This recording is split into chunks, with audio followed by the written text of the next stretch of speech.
আসসালামু আলাইকুম। লইট্টা মাছের ভুনা দেখাবো। প্রথমে লইট্টা মাছগুলো কেটে রেখে ধুয়ে নিয়েছিলাম। একটা বড় রসুনের কোয়া ছুলে নিয়েছি। এবার রসুন এবং লইট্টা মাছগুলো ভালোভাবে একটু তেলের মধ্যে ভেজে নিতেছি। এবার আরেকটা কড়াইয়ে আমি তেল দিয়ে নিয়েছি, সাদা তেল। আপনারা চাইলে সরিষার তেলও ইউজ করতে পারেন। এবার এখানে ৩-৪টা পেঁয়াজ, ২টা রসুনের কোয়া এবং ৭-৮টা কাঁচামরিচ দিয়ে ভালোভাবে ভেজে নিতেছি। এবার ১ চামচ আদা রসুন বাটা দিয়ে নিলাম।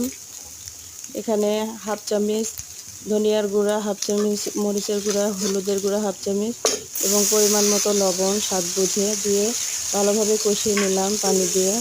এবার ভালোভাবে রান্না করে নিলেই আমার লইট্টা মাছের ভুনা রেডি।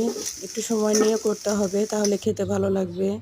প্লিজ আমার চ্যানেলটি সাবস্ক্রাইব করবেন, লাইক দিয়ে পাশে থাকবেন। আল্লাহ হাফেজ।